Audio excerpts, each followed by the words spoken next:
As Jess mentioned, my name's Don Verkest. I'm with the United States Coast Guard Auxiliary.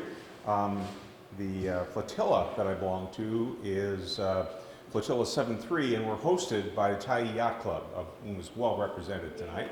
So yes, indeed, indeed. And actually, Flotilla 7-3 is currently the oldest established of all of 5 flotillas in Division 7, which is essentially the Portland metro area up to and including Longview.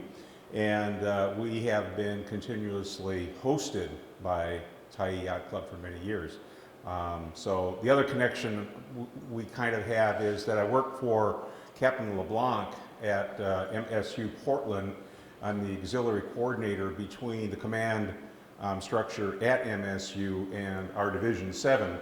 And one of the things I do for him is attend the CRYA monthly meetings. Man overboard is not gender insensitive. It's just something that now sometimes you'll hear people who are trying to be politically correct say that person overboard. Well, we can't really say person overboard because we already use that acronym, POB. It stands for persons on board. Is a very traditional phraseology that we use when we're reporting and we're getting underway and we're telling Station Portland how many people are on board. Very important thing for us to do. So can't use that one. So let's see, is it him, is it her, is it that? Just stick with man overboard. Everybody gets that. They understand what that is. It's like trying to find a politically correct way to yell, fire! Yeah, well, while you're searching for that or trying to remember it, the place is going to burn down around your ears. So anyway, man overboard works, and that's what you'll hear me saying. You'll also hear me say person in water, person in the water, PIW, which differentiates from the person who has just fallen overboard to now that person is in the water. And that's the terminology that we use for that. I mean, one of the biggest issues that you face out there is the water temperature. And I think that most people will tend to say that the biggest risk that we have with water temperature is what? Begins with an H. Hypothermia. Well, guess what? Some very knowledgeable people who've done a lot of testing, and this has really become a reality for us over the last 10 years or so. One doctor said, who's is a pro at this kind of stuff, he said, you should live so long in the water to get hypothermia. In other words, your chances of getting hypothermia in most circumstances are very low, very low. So what's killing people when they fall in the water? It's called cold water immersion shock. But that initial shock, it's like being in a hot shower and all of a sudden the hot water goes away. I mean, what's the first thing you're going to do? Right? That's not a cool thing to do if you're in the water and your head's underwater, right? Because it takes more than just a couple of tablespoons for you to drown. And when you that gas reflex, it's like trying to stop a sneeze. Very, very, very difficult to stop.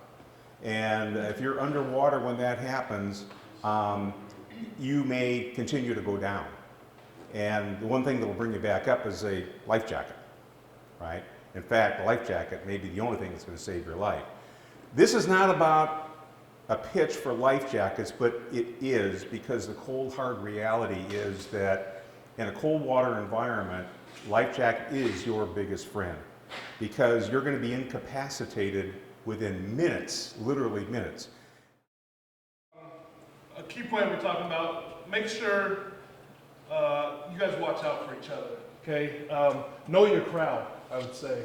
So obviously, if you have somebody who maybe has a disability or small children, somebody who you know that doesn't know how to swim, things of this sort, make sure you keep these things in mind when people are even on your docks with you, around you, and obviously on your boat.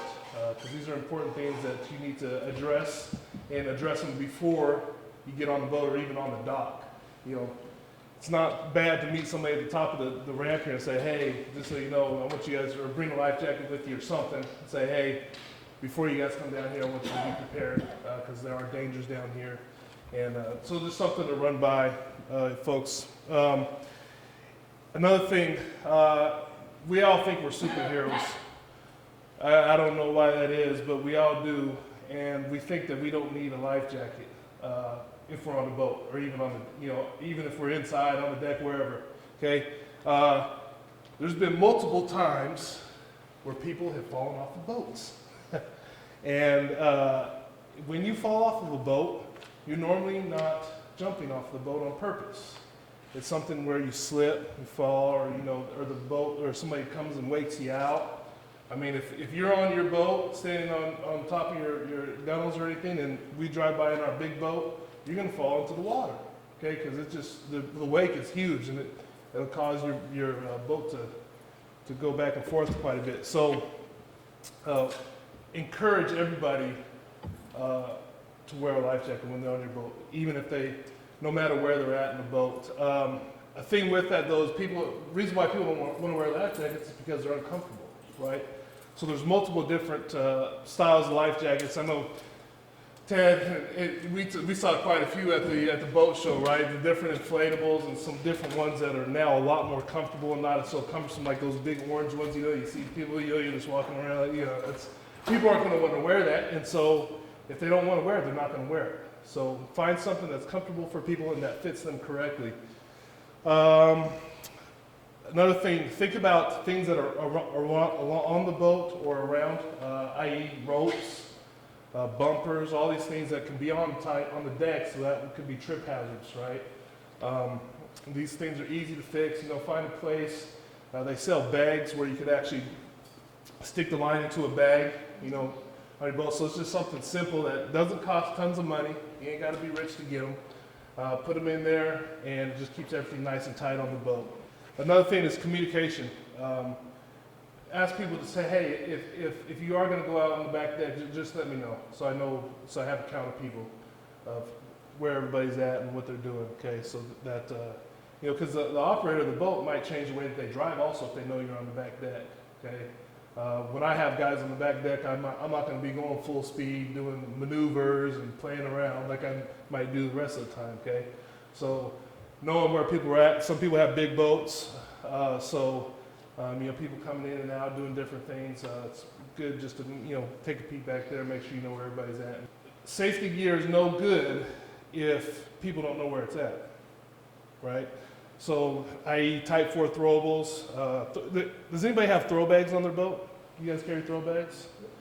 Great tool. Throw bags are awesome. Good thing to have. It's a bag that's a rope that's coiled into a bag where you hold on to actually one end of it, and it has a handle on it, and you grab a hold of the other piece of line and you throw it out. So you would throw it upstream of the person, right? We don't want to throw it downstream because then it's going to keep going. So throw it upstream of the person so it'll actually go down to them.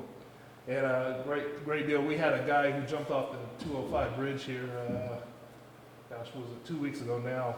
But we used our throw bags. We threw 2 throw bags and actually a Type 4 throwable, which he actually grabbed onto, which was good. Saved his life, essentially.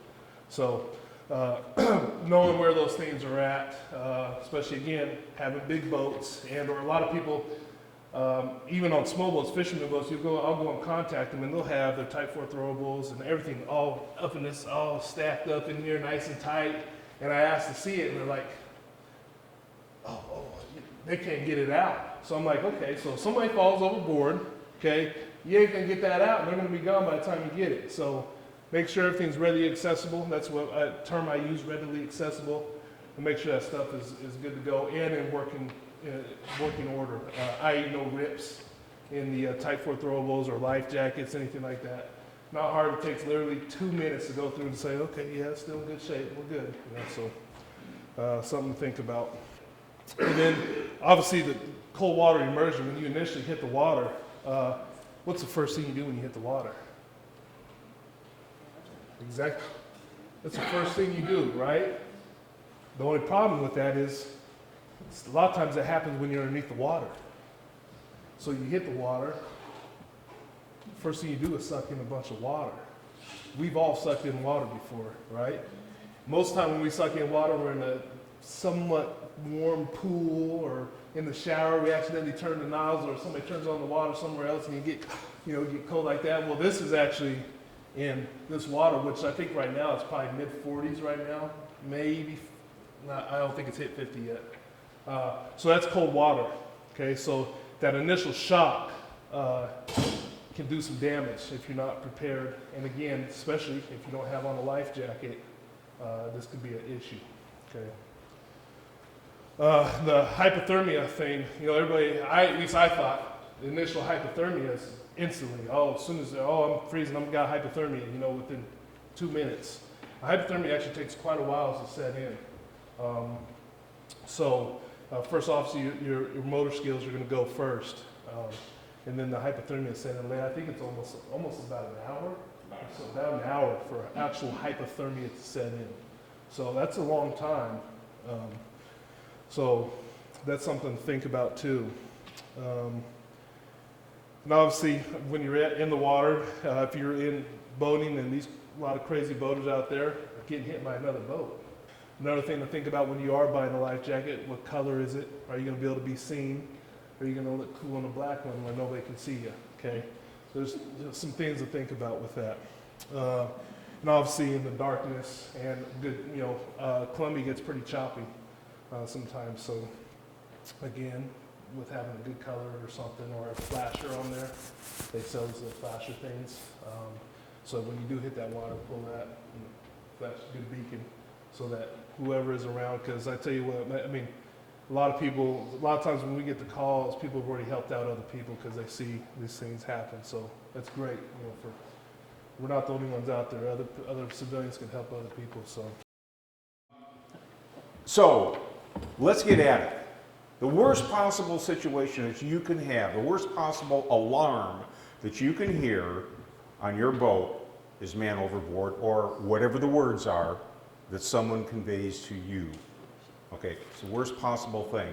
And the most important thing that you need to do, as Josh has talked about, and I think as the movie has alluded to because of the consequences, is that you must recover that person in the water quickly for all kinds of reasons. But the bottom line is you need to get to them, and you need to get them back aboard and out of that hostile environment. So what happens? The worst happens. You hear someone yell man overboard, and hopefully you've counseled your crew and your guests on your vessel to do exactly that. Now, the hardest part, and this is really odd, especially for kids, right? Most of the time, you can't get them to shut up or lower their voices if they're driving you nuts.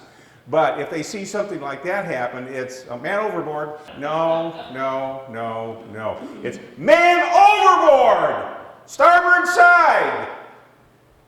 Okay, that's painful. Good, because there's no more serious situation that you can see, and you need them to relay that with the highest amount of urgency they possibly can. Counsel them. Man overboard is what you want to hear.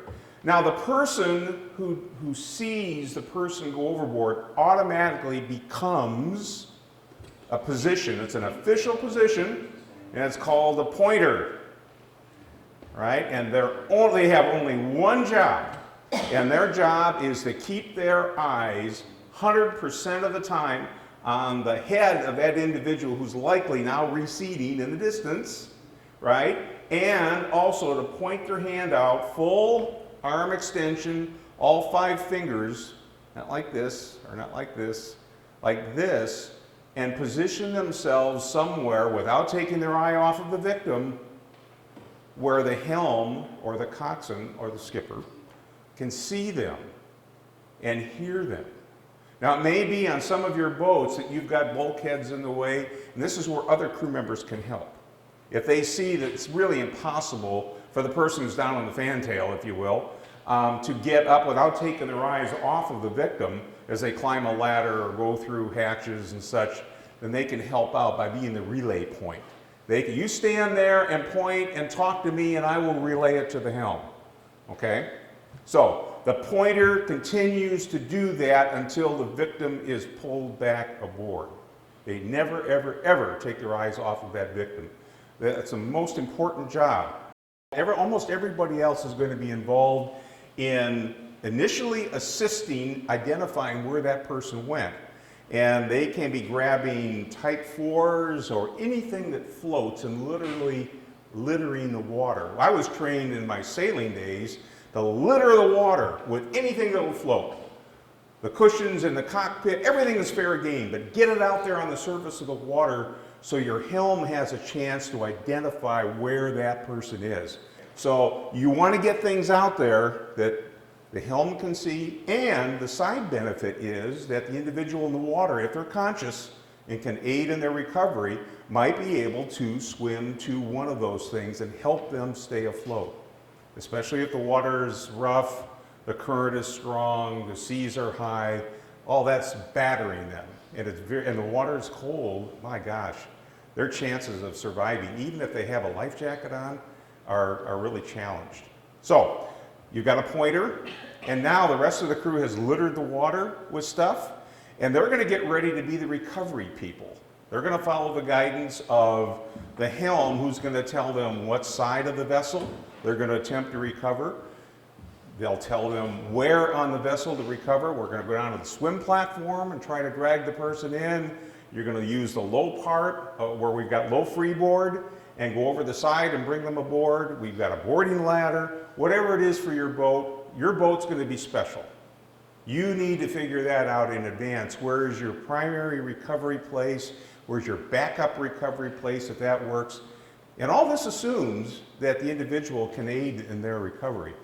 Now the skipper and the captain is probably the busiest of all the people, right? Because as soon as they hear man overboard, the first thing they're gonna do is mash the button that's either called man overboard button or it's a location button on their GPS. Almost every boat's got something these days. If not, you have to depend on the things going over to the side.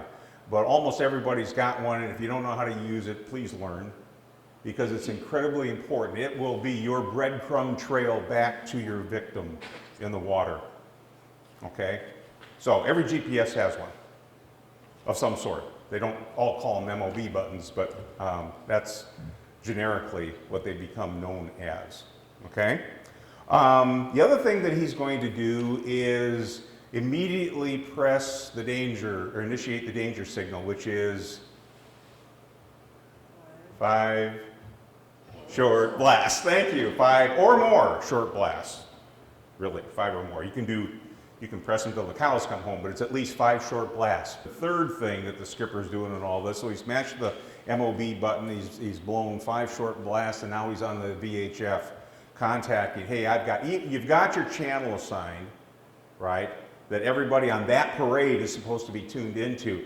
Man overboard, let everybody know, coming to a halt or turning to starboard to recover or wherever you're going, whatever you're doing, to let everybody know. Now, if you hear that from a different vessel, you're not the one encountering that, chances are you're going to immediately slow down and probably come to a stop, right, and just see what's going on.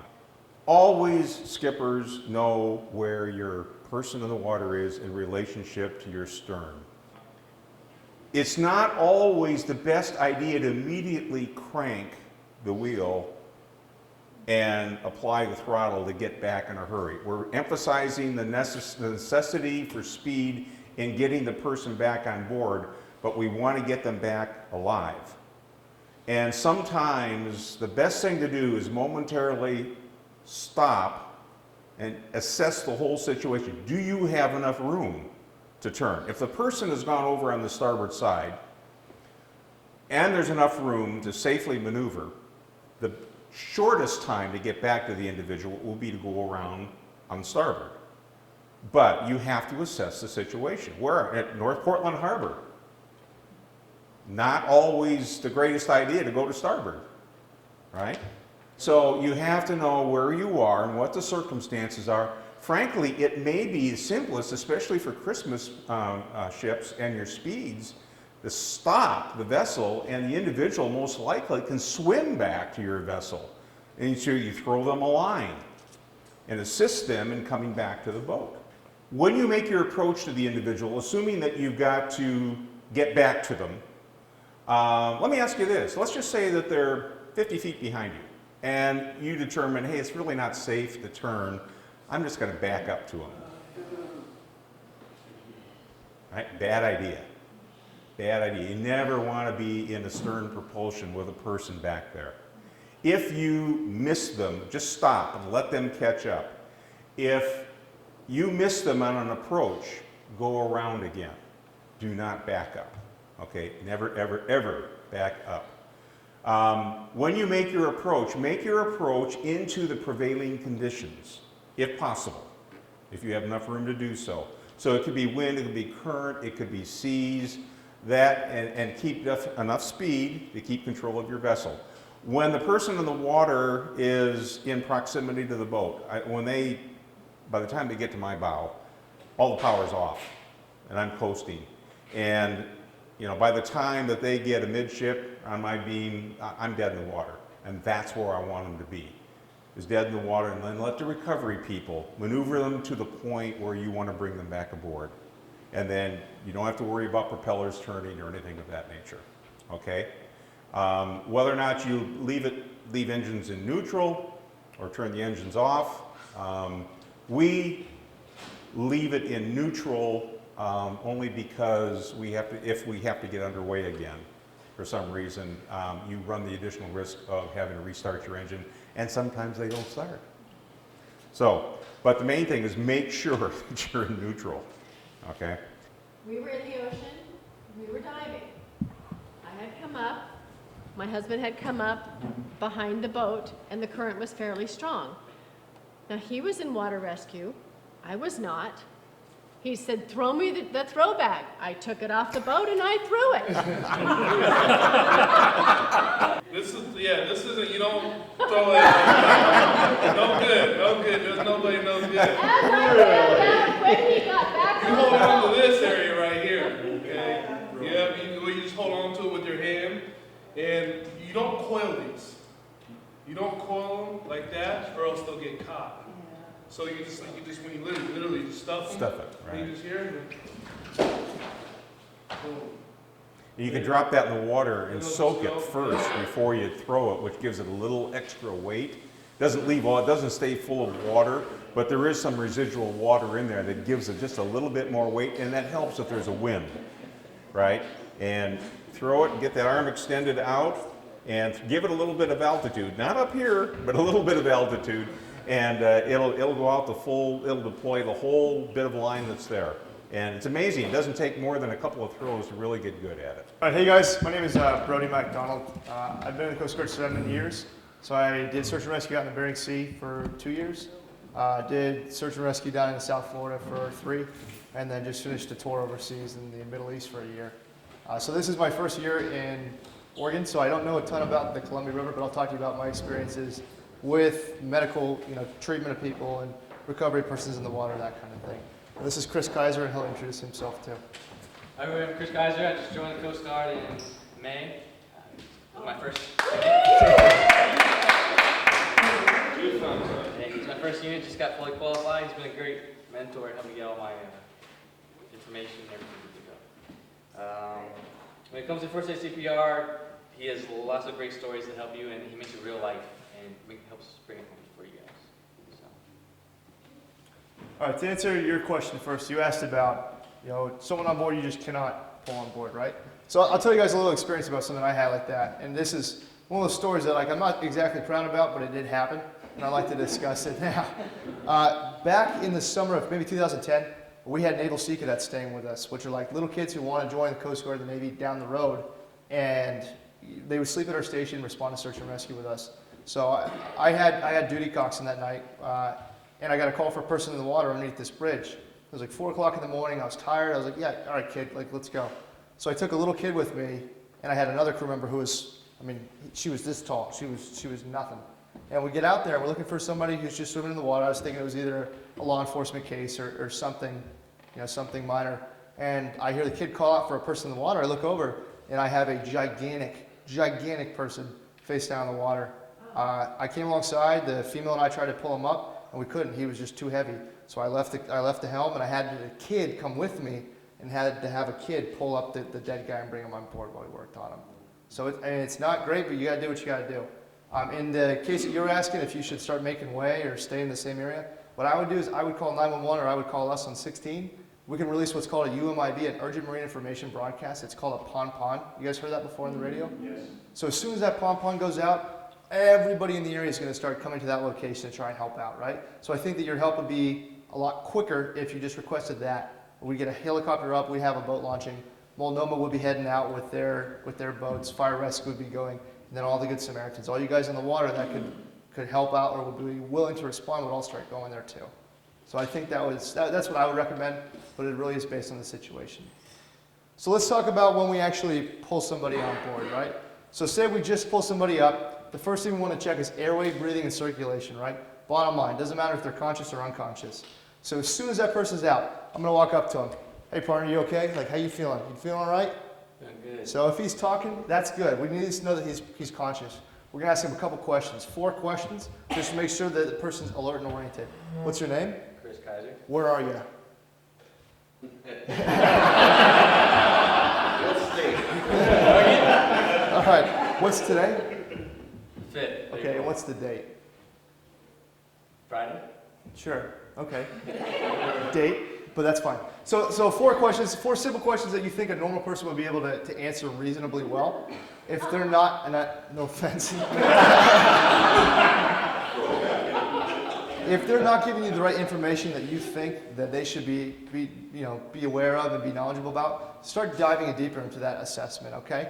So if they are, say they are up and they're conscious and they're A&O times 4, alert and oriented, all 4 questions. We're just going to want to keep them warm now, right? If we're treating for hypothermia, we're going to lay them down. We're going to try and strip off some of that wet clothing, put on something dry or something warm. I have these little aluminized blankets I want to pass around and just show you guys these things. These things are $5. I ordered them online, and they're fantastic for hypothermia or just cold people in general, right? So one special thing about treating people with hypothermia and with shock is that we don't want to move them around too much. So you got to think, with hypothermia, you have all this cold blood in your digits, right? You know, if I'm sitting there and I'm wrestling around and pulling you around, all this cold blood is going right into your heart. And it could potentially shock your heart and make you not be able to either have a good heart function or just going to kill you. There's plenty of times where we respond to search and rescue. And as we come alongside and pull up somebody who's been in the water for an hour or so, they'll be alive until you pull them onto the boat and they have a massive heart attack and die on deck. So it's super important not to move them around too much. Also, when we're treating for hypothermia and we're keeping them warm, lay them down, right? But don't elevate the feet either, rather than just the arms, because that does the same thing. It just moves cold blood right into that system. So if they're pretty conscious and they're talking and you know what's kind of going on, give them something warm to drink. Give them a little bit of coffee. Not too much, but just a little bit of warm fluids. If they're alert and they can swallow and they're kind of getting back together with stuff, right? What we can also do is apply heat pads. And these are simple little rapid heats. It's just if there's a granulated area and like a liquid, and you just literally separate them, shake them, and they start to warm up. And what we can do is we can help this and apply this to someone's, arteries. So a couple good spots to warm up. This will start warming up. Be careful. A couple good places to start applying heat. There's your brachial arteries, right? Your femoral, or your femoral or your carotid. So any of your arteries, that kind of thing, that's going to move blood up into your system a lot faster. So that's what I would absolutely recommend. And then besides that, just start moving them to higher levels of care. If they're still not recovering and they're still not waking back up, then there's something wrong. They need to go see, the paramedics need to go to the hospital too. And then there's another question about temperatures for hypothermia. I don't remember who was asking that. The temperature is 95 degrees. So anything less than 95 degrees from your core is hypothermia. Yeah, and that's when it kind of sets in. So another thing I want to show you guys too is just a little CPR mask. And I'm sure most of you guys have seen these things, but I would absolutely recommend getting one of these for your first aid kits on board. It's something that's incredibly simple. We're a lot less hesitant to work on somebody if we actually have a good barrier, where we're not concerned that we're going to get blood or vomit in our mouths or anything like that. And this can absolutely save someone's life. So another thing we're talking about too with having gear on board, right? We talked about strobe lights. Have you guys seen how bright those things are at night and how effective they are? So they are fantastic to have on a personal flotation device. Have it somewhere up by your shoulder that's going to keep it out of the water. If you're underwater, you turn the thing on, it's not going to do anything for you. There you go, exactly like this. So this looks kind of dim, but I bet if we secured these lights, this thing would be brighter than you even want it to be, right? So on top of the fact that these things being bright, if we have MVGs and we're looking for you, this thing will flare our entire nogs up and we'll be able to see you from ages, for miles. I mean, literally miles. So that's something that's really amazing too. And that's So- water activated too. Yeah, and like that's what he was saying, is that literally as soon as water touches his sensors, these things go off. So this is the first time I've seen this was tonight, and this is amazing too. And it's also a whistle. Yeah. So another thing that's really important too is when we talk about a person in the water, and say it's nighttime, right, and it's kind of rough and choppy out. The more stuff you throw over the side, A, it's going to help that person hang on to something. B, it's going to be a good search field. So we know that, say we get on scene with debris, we know that that person is probably drifting in that same location with that debris in the water. It's called datum. I want to thank everybody here that gone. Thank you very, very much. Absolute fantastic job, as you always do. Very informative.